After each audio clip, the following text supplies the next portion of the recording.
Welcome back, everybody. We're diving into something pretty wild today, Marian apparitions. Oh, yeah. These are always interesting. Yeah. For those maybe not familiar, we're talking about when Mary, the mother of Jesus, Right. appears to people. Right. Sometimes to individuals, sometimes to groups. Exactly. Yeah. And often there are like miracles or messages involved. People have been fascinated by this for centuries. Definitely. It's a topic that's just, kind of timeless. Absolutely. And we're going to look at it through this really unique lens. We're going to look at a recent hypnotic regression session. This woman, Karina, she talks about her experiences with apparitions. Oh, wow. And this session is on YouTube, the RU Caladro Grafasi Investigations a channel. And let me tell you, some of the stuff she says is really mind-blowing. I bet. Hypnotic regression, that can get pretty deep. Yeah, for sure. And one thing that immediately stood out to me was like when she describes Mary, it totally challenges what we usually picture. Oh, really? How so? Well, in Western art, Mary's usually portrayed as fair-skinned, blue-eyed, that classic image. Yeah, you see that everywhere. But Karina describes her as darker-skinned with Eastern features. That's really interesting. Makes you think, right? It really does. About how much of what we see in religious imagery is, culturally influenced. Yeah, maybe it's not so much about historical accuracy, but more about how different cultures, adapt those images. Totally. It's got to resonate with people, with their own context. Right, and that got me thinking, if Mary's image can be so different, is there even a single true representation? That's a great question. What do you think? I mean, it makes you wonder how much our own cultural backgrounds shape how we see religious figures. Oh, absolutely. I mean, look at how different religious art is across the world, right? Exactly. And it's not just the appearance, it's also all the symbolism that comes with these apparitions. Like Karina talks about luminous clouds, Oh, yeah, you see that a lot. and then icons, weeping oil, strange energy formations in the sky. All these things people see as signs of the miraculous. Right. It taps into that sense of wonder, the unexplainable. Yeah. But here's where things take a turn. Karina suggests that some of this stuff isn't what it seems. She actually says some of these events are orchestrated. Orchestrated, like planned. By whom? Not by divine forces, but by something she calls interference. Interference. That's a new one. Yeah, I know, right? Yeah. It's not really clear what exactly she means by that. Right. Is it from some specific belief system or just her own term? We don't know, but what she's saying is there are these external entities manipulating these events. That's a bit creepy. But for what purpose? She talks about control and energy harvesting, like these entities are, feeding off the energy from our emotion, Really? especially those tied to these intense religious experiences. Wow. Okay, so maybe not everything we think is miraculous is actually divine. That's what she's suggesting. Hmm. And it makes you wonder, how are they doing it? Yeah. If these interference exist, how are they pulling this off? Well, Karina uses the weeping icons as an example. She says they can, like, manipulate the material world to make them weep oil. Okay, but wouldn't people notice that? Well, think about it. You're a believer. You see an icon of Mary weeping, maybe tears of blood or oil, something like that. That's powerful stuff. Yeah, probably be in shock. Totally. And she says these events are, like, designed to trigger specific emotions like fear, reverence, feeling the power of the divine. Okay, so it's not random, it's calculated. Right. And then there's the big one, the miracle of the sun in Fatima, Portugal. 1917, thousands of people saw the sun, like changing colors, dancing in the sky. Oh, yeah, I've heard about that. It's been debated for years. Yeah. Mass hysteria, atmospheric phenomena. Right, lots of theories. But Karina's regression throws a curveball. She calls it a mass spectacle, staged by these interference. Wait, they staged that? That's what she says. Like, they used advanced technology to manipulate energy and create this massive, awe-inspiring display. So it's like a cosmic light show. Exactly. Wow, that's a big claim. And, I mean, is there any other evidence for that besides her account? Yeah, that's the question. And then you have to wonder, if this technology exists, why use it for this? What's the goal? Right, what do they get out of it? Well, this is where things get really interesting and a little unsettling. A lot of people who witness these apparitions talk about feeling this incredible peace, euphoria, a deep connection. Yeah, like they've touched the divine religious ecstasy, right? Right. But Karina throws a wrench in that. She suggests that this feeling, this bliss, it might be a byproduct of that energy manipulation. So they're making people feel good. Like they're giving you this spiritual high to keep you hooked, to reinforce whatever belief system they're pushing. Ooh, that's kind of messed up. So maybe those warm, fuzzy feelings aren't so genuine after all. It makes you wonder, right? Are we experiencing real spiritual connection, or is it something else? That's a big question. And honestly, I think we need a moment to process all this. I agree.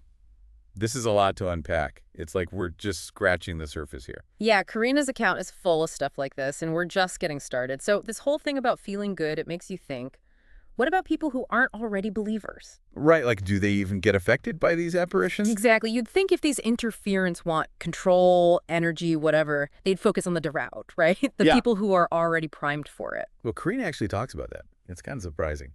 She says those apparitions, they often show up specifically for skeptics, non-believers. Huh. Why would they do that? That seems counterintuitive. Her theory is it's a strategy, like a way to reel back people who are doubting their faith. Or, when someone's going through a tough time, they're vulnerable, suddenly, bam, this amazing, seemingly miraculous event. Oh, I see. Like pull them back in when they're most susceptible. Exactly. It's like a custom-made divine intervention playing right into their doubts and worries. It's a good point. But, it could be even more than that. Oh, what do you mean? Maybe it's not just bringing people back to, like, existing religions. What if they're trying to introduce whole new belief systems? Oh, you think they're trying to, like, steer humanity onto some specific spiritual path? That's kind of terrifying. Well, it's certainly a thought, right? It makes Well- you wonder about free will, how much we're really choosing our beliefs. Yeah, that's deep stuff. Okay, but before we go too far down that road, let's circle back for a sec. We were talking about the whole duality of these apparitions, right? Peace, euphoria. Right, but there was some darker imagery too, wasn't there? Yeah, Karina described those World War II soldiers, wounded, seeing Mary giving crowns to the fallen comrades. Yeah, I remember.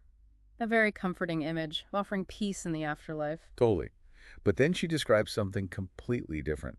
A grim Reaper figure collecting energy from those dying soldiers, two totally opposite takes on the same event. Ah, that's messed up. So even when you're at your most vulnerable, there's potential for manipulation. Makes you wonder if the whole comfort thing is a lie. Like a spiritual bait and switch.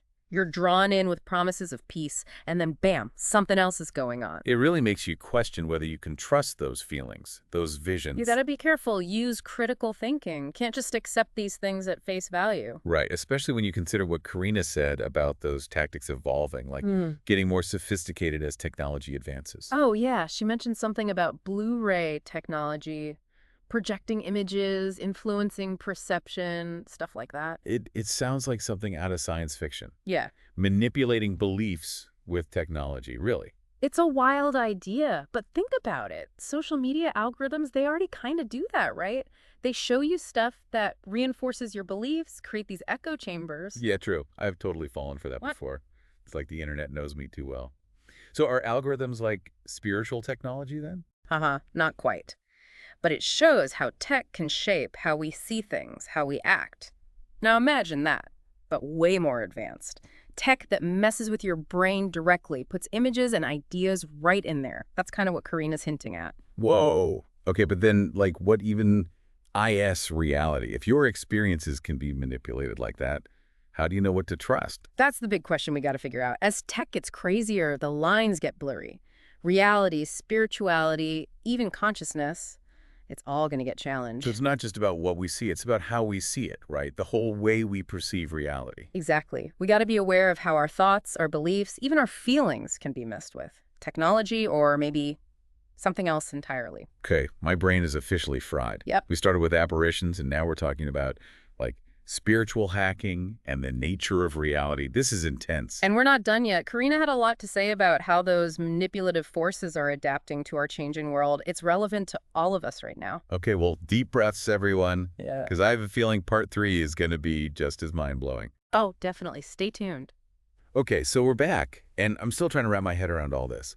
But we were talking about how these manipulative forces might be changing their tactics, right? Like adapting to this world where everyone's online, everyone's got tech in their pockets. Right, exactly.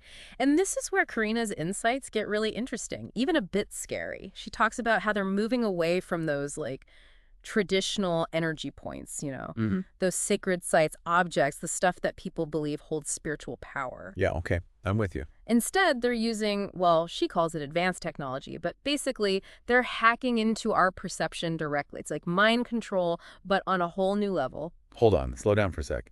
You're saying they're using tech to, like, change our beliefs. Really? Think about it. We're already kind of susceptible to that, right? Look at social media, those algorithms, they feed you what you already like, what you already believe.